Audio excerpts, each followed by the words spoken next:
Hey, this is Daniel Norton. I'm here in my studio in New York City with Casey. And so I get the question a lot because I've been doing a lot of videos. I love to use all the different new equipment that's coming out, and we've done a lot of videos with LEDs lately. And I got a question, why would a stills photographer, let's say, get LED panels or use LED panels versus flash? And right away, especially in my case, but in many people's case, I thought, well, if you need to shoot video too, right? A lot of people are doing multimedia now, whether you're doing a catalog, where they want to show some movement in the clothing, or you're shooting, a headshot of somebody and they need to show some expression, or an interview. You're going to maybe mix what you're doing, right? And it used to be we'd set up our hot lights, maybe, and then we'd set up our flash. But now the lights are so versatile that I think you can get away with oftentimes using your constant lights for everything. In this case, LEDs. So I have a few LEDs here from Litepanels to kind of show you guys a good basic beauty/interview lighting setup. And first we'll talk about shooting the video part of it and then the stills. So I'm going to hit the video record on my Canon here. So I'm recording some video there so you guys can see Casey. So don't make any funny faces. All right, so back here I have the bifocus Litepanels. So what this is going to allow you to do is to kind of change your beam angle, right? I'm using this for the hair light. You might also use it, let's say, if you're doing a spotlight in the background. The reason I'm using it for my hair light is because I'm going to back it kind of out, so it's out of my shot, shooting forward like we do hair lights, and we don't want to point it right at her. And then I'm going to kind of just change my focus pattern until I get it where I want it on her hair. So we'll fire this guy up. So I'm shooting in daylight white balance. This is a daylight unit. Right now I'm all the way spotted. I think I'm going to go mostly flooded on this one.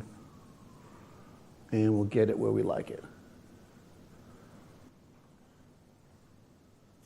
Cool. So I'm looking here. If you have a monitor or something, you can kind of look through as well. But you guys can see, I'm kind of bringing the power up and down so you guys can see the difference. And you want to bring it along. So nice and simple, spotlight from the back. I got it mostly flooded now, but it's giving me that control, right? If I wanted to spot it to get it off of things, I could do that as well. So now I'm going to do basically our fill light, right? So over here I've got the 6x Astra. So that's the more powerful one. So they've got different levels of them. You've got your basic ones, and you've got your powerful ones.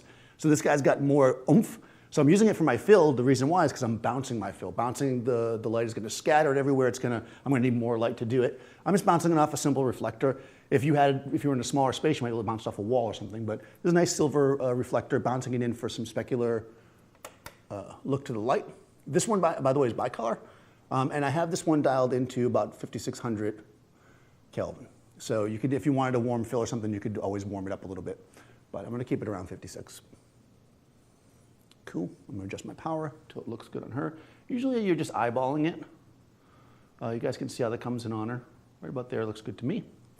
And that'll get a decent exposure. And I'm going to look through my camera. Yep, she looks pretty good. She's very dark and moody right now. But we're going to bring in the key light now. So key light, as I mentioned, oftentimes I usually like to set it over center when I'm shooting a female subject. So nothing different here. Gives her a nice shape to her face. Now, what I am doing here is I'm using the Astra Soft. This has a nice panel in front to give creamy light on the face. It really comes in nicely and gives her a beautiful light right across her face. Gives a nice kind of even look we can see. So if she's looking at me, and she could be, if she was doing an interview or something, I could be standing over here and she'd be talking to me and ha ha ha, hey, talk to me. And see, she was hosting right there. See how she did that?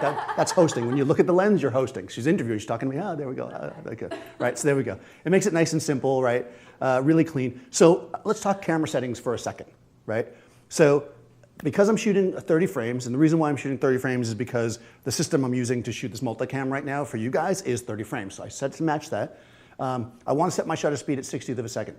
You're always going to want to set your ISO as low as possible, of course. So I set it at 100 here, and I just dialed in. I wanted a decent amount of depth of field, so I dialed into about 5.6, and that actually gave me a nice exposure.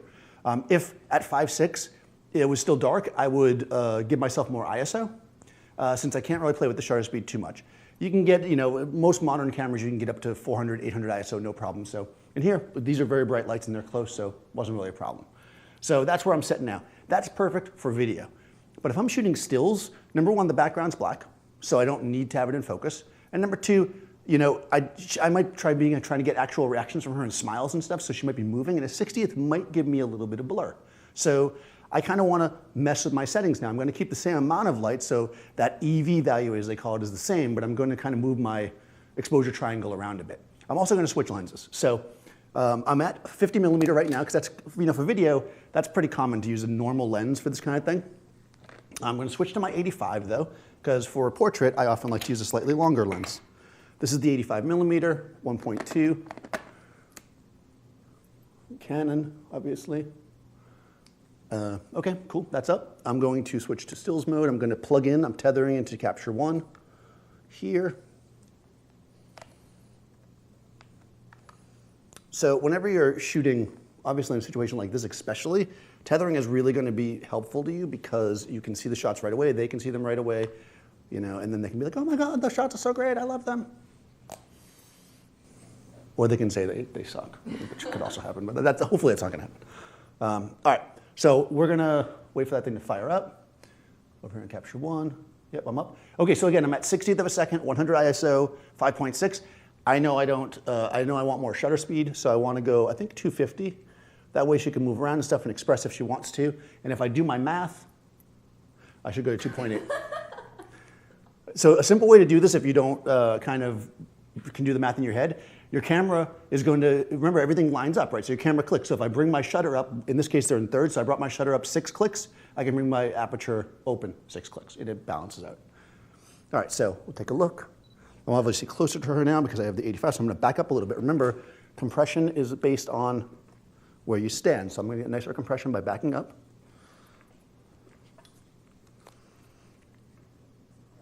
And focusing on her eyes, and we'll take a shot. Boom, there we go. Nice and clean, right? We can come in. Again, we're shooting at 2.8. We have a nice exposure on her. Her eyeballs are sharp. I mean, at 2.8, her ears are getting soft, but that's pretty acceptable for a portrait. And now we can move around and do whatever we like. You can even do it in portrait style instead of landscape style if you want, but I like to shoot landscape. I feel like a lot of stuff now is online, so.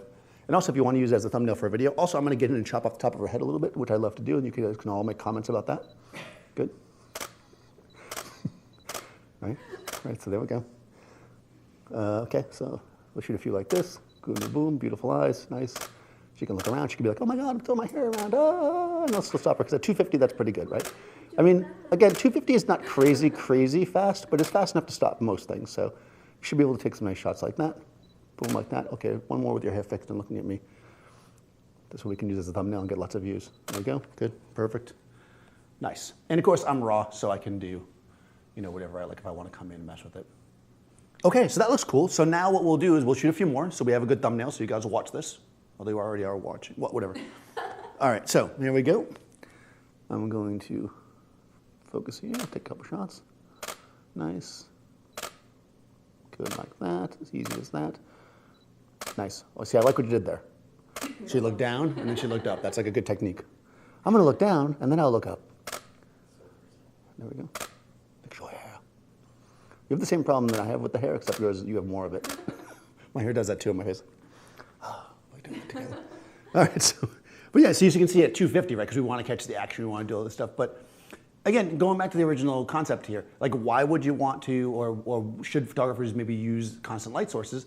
This is a really good example. It's like sometimes you're going to want to shoot some video, whether it be an interview or something, like I said, and sometimes you're going to want to shoot stills. And by doing it together, you don't have to set up 2 sets of equipment. You don't have to lug around double the amount of stuff, have 2 setups and move people around, especially if you're by yourself. So it really can help. Are there advantages to using each thing? Sure, but sometimes having something that can do everything for you can be really good to have. So we're going to put Casey's info in the description. Make sure you follow her. Thanks for watching. Be sure to subscribe to Adorama TV, and I'll see you next time on set.